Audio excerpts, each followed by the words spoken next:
السلام عليكم، مرحبا بكم معايا اليوم فيديو في صالة وخياطة الكول الشميزي. اذا كيف كتشوفوا هنايا خديت الباقي من الثوب غادي نفصل فيه البيت كول والكول ديالي. كنتاكد هنايا من تمدد الثوب، هذوك لي شوت ما كنبقاوش عاقلين عليهم، اذا خاصني نتاكد قبل ما نوضع الباترون على الثوب.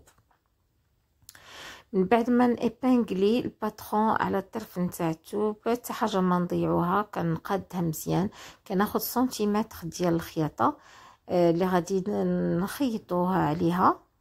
اذا بهذا الشكل هذا غادي ندورها عليها على القياسات، على البيت كول ديالي كولتو كنمشي به بسنتيم ديال الخياطه. منسوش هذاك الخطوط هذيك غادي نديرو فيها علامات، غنضربو نديرو ضريبه بالمقص. هادشي كلشي غادي يعاونني في المونتاج ديال البيت كول مع الكول شوميزي، هادشي كلشي تيعاوننا في الخياطه، يعني نقط مهمه. هاد النقطه هذه اللي غادي يركب فيها البيت كول يركب فيها الكول شوميزي كيف شفناها في الباترون كذلك مهمه. هادو لي روبير اللي لازم ننتبه ليهم من نكون كنفصل، لانهم غادي يعاونوني من بعد في الخياطه. نفس الشيء يعني سنتيمتر نتاع الخياطه مع دوك العلامات ديال القياس نتاع الكتف، قياس الظهر يعني الكول نتاع الظهر، هادو كلهم علامات اللي كنديرهم بالمقص في الخياطه في الفصاله، باش ملي نكون نخيط كيعاونوني وكنجيب كل شيء مضبوط وكنركبهم على الشميزه ديالي. اذا نبقى مستمره بهذا الشكل هذا حتى نساليهم كلهم ونقطعهم ونعمل ليهم الفيزلين. من بعد ما قطعت الربعه القطع ديالي ديال الكول، جوج من البيت كول وجوج من الكول شميز، تجي مرحله نتاع وضع الفيزلين. كنتاكد من التمدد ديالها، لان بحالها بحال الثوب خاصنا نحافظوا على التمدد ديالها باش كتعاونني في الخياطه. هنا كتشوفوني كنقاد في الفيزلين لانني ديجا عندي فيه شرشيمات، الوغ كنقادو باش ما نضيعهمش. غادي نوضع عليهم المصلوح، طبعا الجهه اللي كتكون حرشه في الفيزلين هي اللي كنوضعها على الثوب، والطريقه ديالها هو انني غير كنوضع المصلوح، ما كنحددهاش بحال ريت نحدد شي حاجه، غير كنوضعوا عليها بحال غير كنطبطبوا عليها. اذا نسالي 4 القطع ونتلاقاو في مرحله الخياطه. اذا هنا كيف تشوفوا وضعت القطعه على القطعه الوجه على الوجه بهذا الشكل هذا. غادي نخيطهم على سنتيم اللي خليته من قبل فاش كنت كنفصل. غادي نخيطهم كيف قلت لكم بهذا الشكل هذا، نساليو ونتلاقاو. هنايا غادي يكون عندي الكل كلته مخيط، يعني غادي نخلي غير ديك الفتحات من التحت. غادي تشوفوا معايا الطريقه، راها سهله وبسيطه، خاصها غير شي شويه ديال التركيز. طبعا الا كنتي اول مره غادي تخيطي لازم ديري شي تجربه شي طريف تاع الثوب عندك ديجا قديم وتطبقي عليها باش دوزي لمرحله تخيطي شي حاجه اللي لك تلبسيها وتفرحي بها. نكمل الخياطه ونتلاقاو. من بعد ما ساليت الخياطه ديال الكول ديالي كنقوم بازاله الزوائد هذه كلته باش كيعاونني باش ملي غادي نقلب الكول ديالي ضروري من المرحله ديال الحديد، لان في الرومي اي مرحله ديال الخياطه قمتي بها لازم ترافقيها بالحديد، كتساعدك في الخياطه اولا وكتحافظي بها على جماليه القطعه. ضروري ما نزولوا هاد الزوائد بالمقص كيف تشوفوا. غادي نقلبوا ونحدوا باش نستعد المرحله الثانيه اللي غادي نلصق عليه البيت كول. هنا من بعد ما ساليت الخياطه ديال الكول ديالي، طبعا راني زولت له ديك الزوائد نتاع الثوب وحددته مزيان، وكنأكد على دوك الجنيبات بالمقص كنقادهم كندخلهم مزيان باش كيخرجوا ويتقادوا ليا ما يبقاوش لداخل مجموعين. طبعا الحديد اهم مرحله. كناخذ الان هاد الباترون باش نوريكم كيفاش غادي يركب الكول شوميزي على البيد كول. هنا كتبان لينا الاهميه نتاع دوك النقط اللي كناخذهم، يعني الضريبات نتاع الثوب اللي كناخذهم في الباترون هما اللي غادي يكونوا لو روبير ديالي في الخياطه، وغادي نخيط الكول ديالي بكل سهوله. هنا غادي ناخذ داك جوج طريفات نتاع البيد كول كيف كتشوفوا. وضعت واحد الطرف الاول وغادي نوضع في وسطهم هذا الكول شوميزي ديالي. ها هي العلامه ديال النصف ديال الكول اللي كنت في الاول ملي كنت كنفصل درت ليها كذلك ضريبه بالمقص. كذلك البيد كول كتكوني دايره له علامه. تابعوا مزيان لطريقه الوضع ديال الكول مع البيد كول بهذا الشكل هذا. غادي نابانغليوه ونديروا العلامات على العلامات. هذا الشيء باش قلت لكم كتسهل الخياطه ديالو. كندير العلامه على العلامه. هذه هي اللي كنا علمناها في الباترون كنعلموها. هنا راه كاينه ضريبه المقص، كنوريكم زعما بلي تما راه ضربه المقص تماك اللي غادي نجيب فيها جانب الكول. غادي نثبتهم بالفناتي. هنا الفناتي حتى هما عندهم دور مهم في هذا الكول ولا في الجياب، يعني عندهم الدور ديالهم حتى هما في الخياطه. اذا نفس الشيء كنديروا للجهه الاخرى. اذا ملي غادي تمرسي على الخياطه غادي تخدميهم في دقه واحده، يعني كديري الكول على البيد كول والكول والبي والطرف الثالث اللي غادي يكون دابا بحيث هذوك راهم بجوج مجموعين كديريهم في مره واحده. اذا هنايا كناخذ وقتي كامل باش تشوفوا المراحل.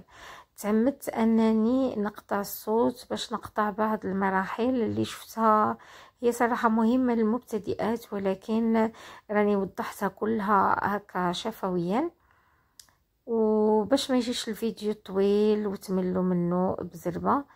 الغرض هو توضيح الفكره بدقه، خصوصا المبتدئات اللي غادي يشوفوا هذا الكل هكا ويجيهم صعيب. نكمل التثبيت ديال الكول ديالي. غادي نسالي هاد الجهه هادي ونجيب عليها الطرف الثاني نتاع البيد كول، وديك الساعات غادي تبقى لينا غير الخياطه ديالهم بجوج بهم.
من بعد ما ساليت الخياطة غادي تجي المرحلة اللي غادي نوضع فيها الكول على لا شوميز. هنايا لا شوميز ملي كنا فصلناها كنا درنا علامة في نصف الظهر، الا كنتي نسيتي ما درتيهاش ماشي مشكل، كتصوبيها الان. علاش دوك العلامات والخياطه نتاع الظهر خاصها تجي مع دوك العلامه اللي كنا حسبنا فيها نصف الظهر في الباترون. هادو هما العلامات اللي غادي يعاونوني في الخياطه، النصف ديال الكول على النصف ديال الظهر، ودوك النقط نتاع الخياطه نتاع لا شوميز غادي يجيو على العلامات اللي كنت درتهم، اللي كنت فصلت، اللي كنت وضعت الباترون ديالي. اذا غادي نوضع الخياطه نتاع الكتف على العلامه نتاع القياس نتاع الظهر، كانت 8 او 8.5. هادوك غادي نوضعهم الوالا. دائما كنستعن بالفناتي، كنوضع العلامه ديال النصف ديال الظهر مع العلامه نتاع النصف نتاع الكول، وكتلاحظوا انني واخده غير جهه واحده من الكول، ما مخيطاش الجوانب كلهم، غير جهه واحده اللي غادي نخيطها، وراني واضعه الكول على وجه الثوب.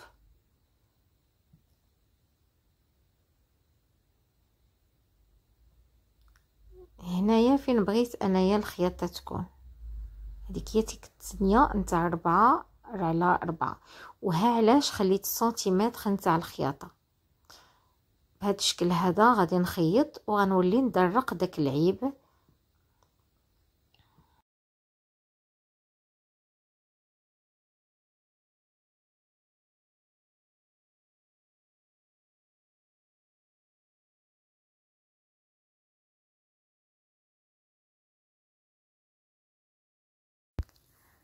اذا غادي نبقى مستمره هكا، غادي نجمع هاد الجهه، هذه مرحله مهمه باش غادي نثبتها بالفلاتي. غادي نخيط بهذا الشكل هذا. كيف قلت لكم انتبهوا راه عندي غير جهه واحده. اذا هذه واحد المرحله اللي كتاخذ منك واحد الوقت، علاش؟ باش تحصلي في الاخير على الشكل اللي يرضيك. وهنايا كتبان لينا الاهميه نتاع العلامات ديال الخياطه اللي كنقدوهم، يعني كيعاونونا بزاف في الخياطه. لازم ننتبهوا لهاد النقط هادو دائما في الفصاله. اذا من بعد هنايا ما ساليت واختصرت الوقت، كيف قلت لكم انا غنقدهم كلهم بلي زيبانغ في جميع الجهات. هنا غادي ندوز لمرحله الخياطه. طبعا راها واضحه، غادي تخيطي من الجانب تاع الجانب ديالها. كيف تنقول لكم هنا راحنا كنخيطوا غير جهه واحده. اذا غنساليها بالخياطه كلها وغادي ندوزو لاخر مرحله اللي هي وضع الجانب الثاني من الثوب بواحد الطريقه اللي تجي متقونه. وفي الاول غادي تبان لك شويه صعيبه، مي غير بالممارسه ان شاء الله حتى حاجه ما كتبقى صعيبه. نكمل بهذا الشكل الخياطه ديالي تاع الكول ديالي من جهه واحده، ونتلاقاو في التتمه. اذا هنا كيف تشوفوا راني ساليت الخياطه، كنقلب الكول ديالي كنحدو مزيان، كنحدو وكنبدا الان نقاد في الجانب الاخر من الثوب. طبعا قبل ما غادي نخيط غادي نزول هذيك الزوائد ديال الخياطه اللي تتكون عندي باش ما تجينيش مجعبه وكتعطي واحد المنظر خايب. كنحيدها بهذا الشكل هذا.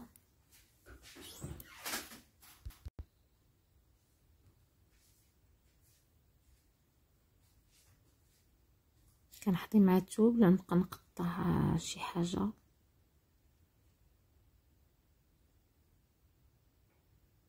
هذيك الزوائد كلها غادي نقطعها.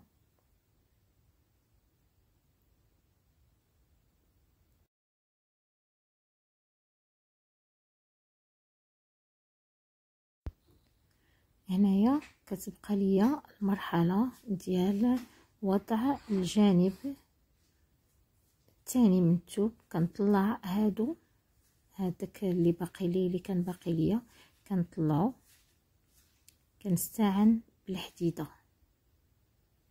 والحديده باش انا كتساعدني انني كنتني وكنحددها.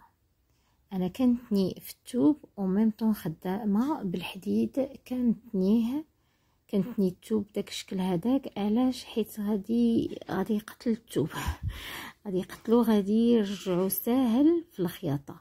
هذه مرحله مهمه في الكول، اذا غادي تساعدك في الخياطه بواحد الشكل رائع وكتعطي الفائده ديالها. كنضربوا داك الضريبات بالمقص دائما ملي كتكون شي بلاصه عندنا مدوره، باش كتعطي واحد الاريحيه للثوب ويتخيط معنا بسهوله.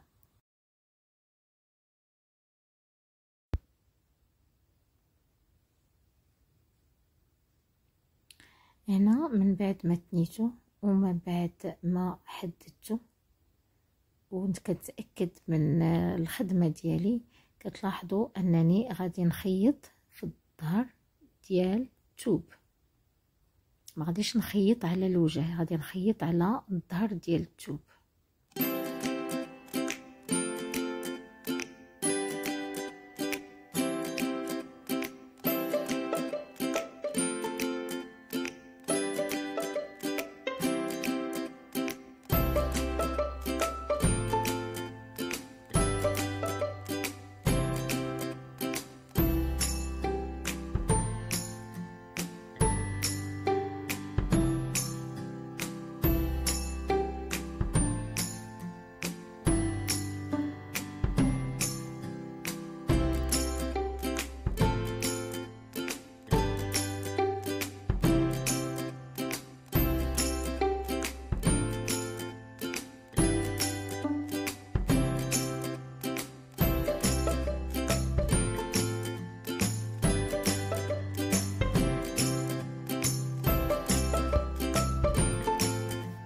اذا هنا كيف تشوفوا ساليت الخياطه ديالي الكول ديالي.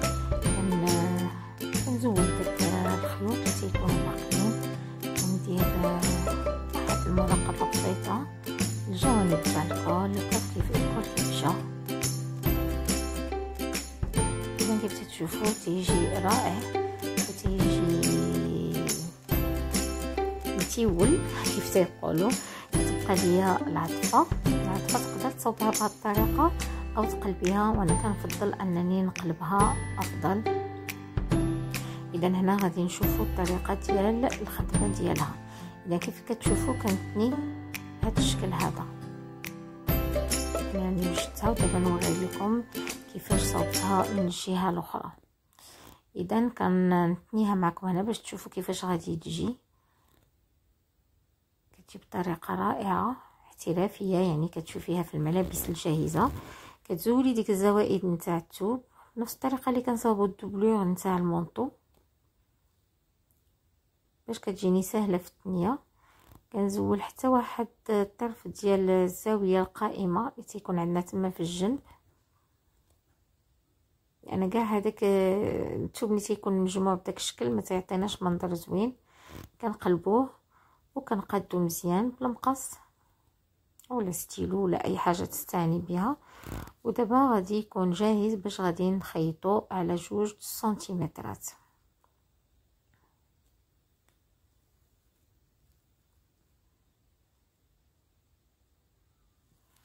اذا هنا غادي نعاود له من الجهه المقابله باش تشوفوا كيفاش صوبته. اذا ديك 4 سنتيمتر الاولى هي اللي غادي نتني فيها بهذا الشكل هذا، غادي نتني فيها تبا وغادي نخيط على 2 سنتيمترات.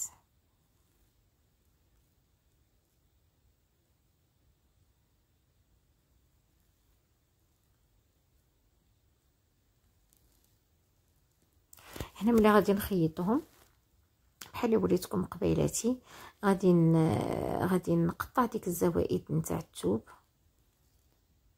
ونتني من بعدها على 2 سنتيمترات الثوب ديالي، ونمشي بالخياطه عليه كله من الجهه المقابله دياله. وهكذا كتكون الكارديغون ديالي تسالى جميع التفاصيل ديالو راكو شفتوه في المراحل السابقه من فصاله وخياطه، فصالة الكول شوميزي والخياطه ديالو اللي شفتوها معايا اليوم. طبعا لا فينيسيون كتحيدي داك الخيوط اللي تيكونوا زايدين، ونا ضروري ما نحدو هنايا في الدار، عاد كنصيفطو المصبنه باش كيتحدد مقاد. اذا هنايا النتيجه النهائيه اللي حصلت عليها من بعد ما ساليت، من بعد ما جبتو ساليت الخياطه وجبتو من المصبنه. كيف تشوفوا زينتو بهذا الاكسسوار هذا، وعوض ما نصاوب الصديفات اكتفيت بهاد لي تيك تاك اللي صوبتهم ليهم على مسافه ما درتهم مع بعضياتهم 10 سنتيمترات. عجبتني بهذا الشكل هذا.